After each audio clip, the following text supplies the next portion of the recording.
안녕하세요. 오늘은 엔비디아의 멜라녹스 인수, 이 빅딜에 대해 좀 더 깊게 파고들어 볼까 합니다. 저희가 엔비디아 공식 발표랑 업계 분석 자료들을 쭉 살펴봤는데요. 네, 안녕하세요. 이걸 바탕으로 엔비디아가 왜 GPU 시장의 절대 강자인데도 왜 멜라녹스라는 회사를 거액에 인수했는지, 그리고 그 후에 어떤 변화가 있었는지 좀 자세히 들여다보는 게 저희 목표입니다. 네, 그렇죠. 자, 그럼 바로 시작해 볼까요? 우선 가장 궁금한 건 이거예요. 엔비디아 GPU로도 이미 충분히 강력했는데 왜 네트워킹 회사인 멜라녹스에 그렇게 큰 돈을 썼을까요? 가장 큰 이유는 역시 데이터 센터 시장 때문이었습니다.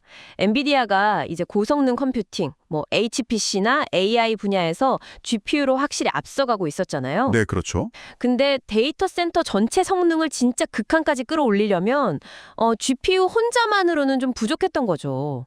데이터가 막힘없이 흘러야 하잖아요. 아, 그 데이터 흐름. 네, 바로 초고속 네트워킹 기술이 정말 필수적이었던 겁니다.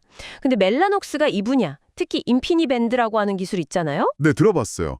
지연 시간 엄청 낮추는 기술이라고. 맞아요. 그거랑 고성능 이더넷 솔루션에서 뭐랄까 거의 세계 최고 수준이었거든요. 아, 그러니까 GPU라는 엔진이 제 성능을 다 내려면 그걸 받쳐줄 초고속도로, 즉 네트워킹이 꼭 필요했다. 이런 말씀이시군요. 정확합니다. 그 엔비디아 CEO 젠슨 황도 비슷한 말을 했었죠.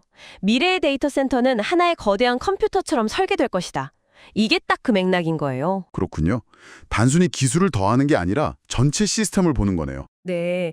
여기서 좀 더 들어가 보면 그냥 단순히 GPU 따로, 네트워킹 따로가 아니었어요. 엔비디아가 원했던 건 컴퓨팅, 네트워킹, 그리고 스토리지까지 하나로 쫙 묶어서 뭐랄까 처음부터 끝까지 최적화된 종단 간 솔루션을 제공하는 거였습니다. 종단 간 솔루션요? 네. 고객 입장에서는 이게 성능도 훨씬 좋고 효율도 높아지고 또 운영 비용은 줄일 수 있으니까요.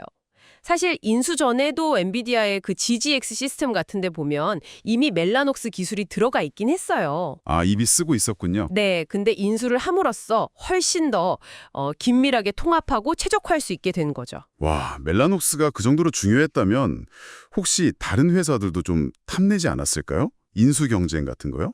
당연하죠. 그때 인텔이나 자일링스 같은 쟁쟁한 기업들이 다 뛰어들었습니다. 경쟁이 꽤 치열했어요. 오, 인텔까지요? 네, 근데 결국 엔비디아가 약 70억 달러, 우리 돈으로 하면 9조 원이 넘는 돈이죠. 이 거액을 딱 제시하면서 가져간 겁니다. 70억 달러. 대단하네요. 그렇죠. 당시 멜라녹스가 그 전 세계 슈퍼컴퓨터 상위 500개 중에 절반 이상의 기술을 공급하고 있었고 또 주요 클라우드 기업들 다 고객으로 두고 있었거든요. 그러니까 엔비디아 입장에선 이게 미래 데이터 센터 시장을 잡기 위한 정말 중요한 발판이었던 거죠. 그 외에도 이유가 더 있었을까요? 네, 멜라녹스가 가진 특허들도 엄청났고요.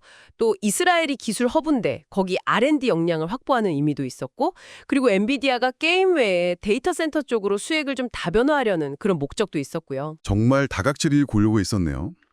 자, 그렇게 치열한 경쟁 끝에 2020년 4월에 인수가 딱 완료됐습니다. 그 후에는 구체적으로 어떤 변화들이 있었는지 이게 또 정말 흥미로운데요. 네, 그렇죠.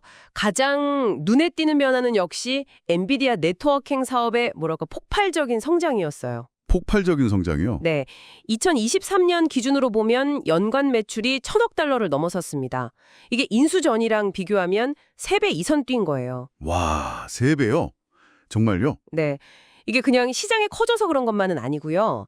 AI 수요가 막 늘어나는데 거기에 맞춰서 GPU란 멜라녹스 네트워킹 기술을 아주 효과적으로 결합시킨 거죠.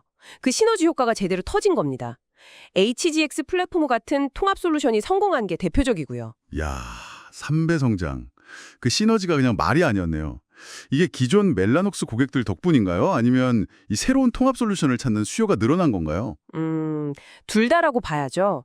기존 고객들도 AI 인프라를 계속 늘려야 하니까 수요가 있었고 또 이 강력한 통합 솔루션 자체가 새로운 고객들을 확 끌어당긴 거죠. 그렇군요. 이 인수가 결국 엔비디아 전체 데이터 센터 사업 규모를 연간 한 700억 달러 수준까지 키우는데 정말 결정적인 역할을 한 겁니다. 700억 달러.